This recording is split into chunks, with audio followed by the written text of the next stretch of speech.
Here we back again.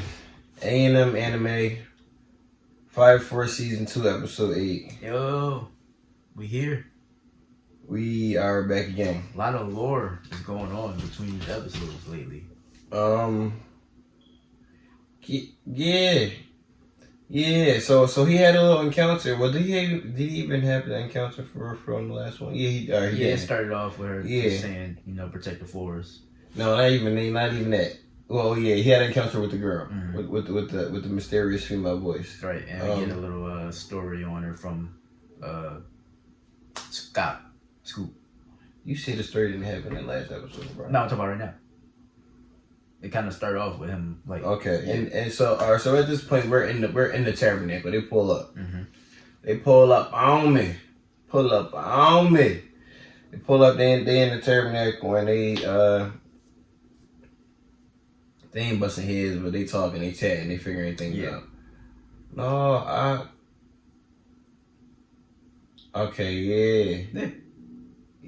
No, I'm. You want to do it in your head? It's alright. I got you. Go ahead. So, you know what I'm saying? Scott kind of makes it known that Scoop, I keep calling this man Scott. Scoop, Scott, however y'all pronounce it. You know what I'm saying? However you want to pronounce it. But Scoop kind of gives us the rundown what's going on with the Tabernacle. He explains that he doesn't call her by her name. He calls her the benefactor. Okay, yeah. He basically says this lady in a black cloak came one day, presented to them a flame that felt like life.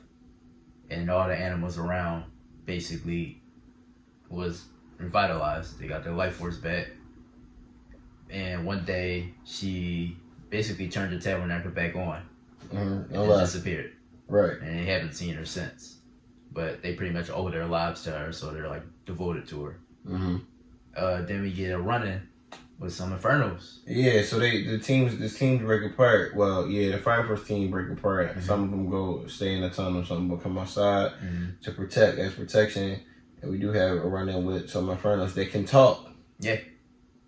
Which is one of the newest developments because we don't consider the animals to be infernals. I mean, not only can they talk, they plan. They have thoughts, strategize. Brains. Yeah, they information. They take commands.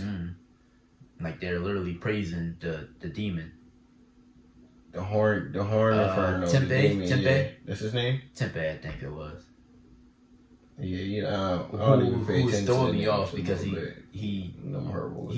he has the evangelist cloaks on. And that's the thing. And the funny thing about it is the funny thing about it is, in the previous episode 7, when Scoop told me, like the oasis spot has been invaded by these dudes, and they just bring up the hooded shadows. I'm looking at it like, did the evangelist take over this spot? Right. However many some odd years ago. Like, damn, that's what this episode did. Made me think about. Made me think was how deep does the evangelist go back? Right. Because he has to be involved in some way. Like he literally has their outfit on. Exactly. And he literally like acts like them. Like one of the attacks he does, because at one point him and Shinra fight. So and he does an attack, and he's like, "Oh, this is the blessed light." Right. And the text sounds like one of them their texts would be. Yeah. And then he talks about going to heaven.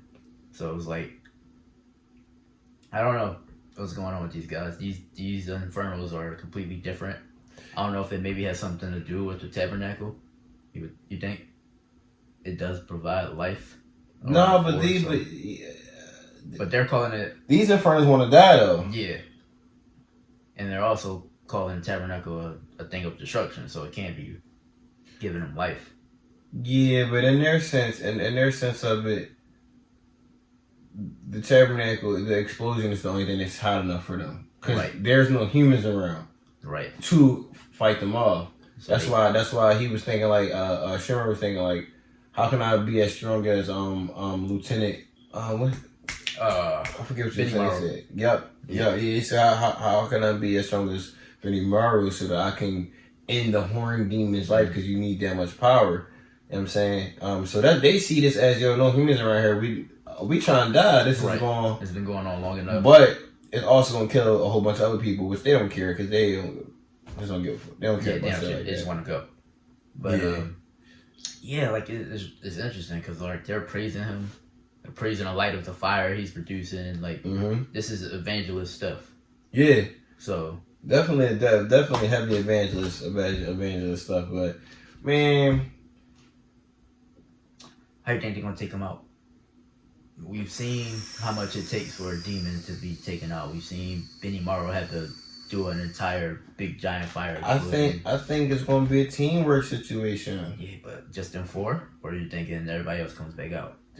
Bro, they locked in, so they gonna be in there. They're gonna be in there, so it's gonna have to be just them four. You think we see Core in the back? And honestly, it would have to. It's really just gonna be them three because Tamaki not really rumbling. Oh, I thought she could rumble. She can. Oh, she got prayer. Never mind. You got an excuse. But yeah, she's the only one here for the. Ooh, you got an excuse that she got a prayer. Chances are, but she pulled up like she might fight though. She dodged. She might not fight him, the horn demon. But they still got. Yeah, but she pulled up like she might throw hands.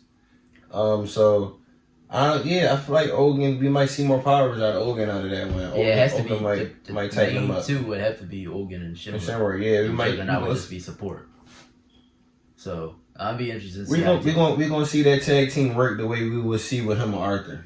You know how them can be when they're actually trying. But also, you know what? We bugging out. He at the end of the episode, Shinra gets taken over by a Doloverse link. Right. His power's gonna turn up a couple folds. Right. He definitely part together. You think it's gonna be like the Grace thing again, like when he was fighting against Show? I wouldn't compare to that because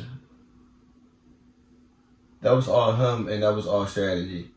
I would have to compare this to him getting possessed by the girl that looked like Iris because it's a possession and but it's actually gonna give him power this time. Because remember, it wasn't giving him power per se. It was just making him wild.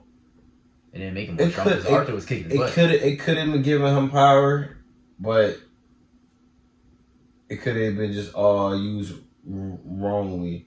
He seemed like he was definitely like his flames and everything. His kicks, it seemed like they was more lively and flamely. So it could have been, but it just probably was just wildly used out of range and gave Arthur opportunity to get more precise, good attacks on him. Yeah, so maybe her taking over would just grant her power without all the extra. Yeah, so I can only compare it to that one because the possessions seem like bad things.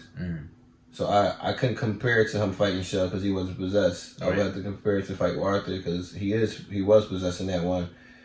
This girl wants him to protect the forest, and she possessed him in an attempt to help him do that. So I'm assuming it's gonna make him more powerful to help whoop them so that he can protect the forest like she wants. And it ended with him acknowledging it, so he's not acknowledging that like he was with the other girl. Yeah. They had to get him out of that state of mind. Right. He's still him. Yeah. He knows what's going on right now. Yeah, so that makes it totally different. That makes it a situation where he can still think and use the power correctly. Right. We switch back before episode ends to Lieutenant Pan, Victor, and Arthur. I mean, not Victor. It is Victor. It is Victor. You know why I keep saying the name Victor? Because I keep about to call him White because that's his last name.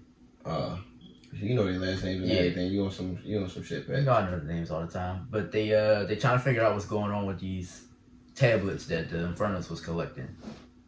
And not even the tablets so much because the numbers is on the walls and everything. Yeah. They're trying to figure out what the numbers are, and this is what tripped us up. Well, me up a little bit. I don't know if Arthur's legit just reading what's on the tablets, or if he's just being Arthur in this moment. Like, is that what the numbers are saying? Is him saying the numbers are just code for language stuff, or is it just Arthur being Arthur? Like, so. Because he ends it off with, that's pi, right? So I don't know if he's just being an idiot. Right, because he started reading it, but then he says that's pi, which is the math equation numbers. He was like, all right, so how are you reading words off of that? Yeah, so you can't tell Arthur. I'm kind of mad. Just a sidebar, y'all. We do keep it up. We keep the episode up. kind of just let the preview go. Did just see my boy Ogan do a little something, so that's exciting. Told you, Ogan. That boy look cool. I'm about to watch that. That boy crazy.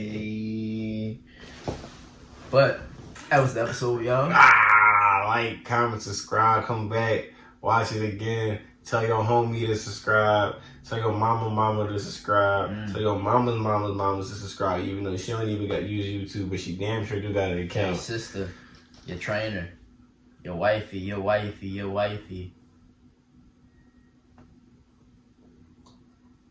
Now I got those Drake on in there. Okay. All right. I was just listening. Thanks. Come back, holla at us.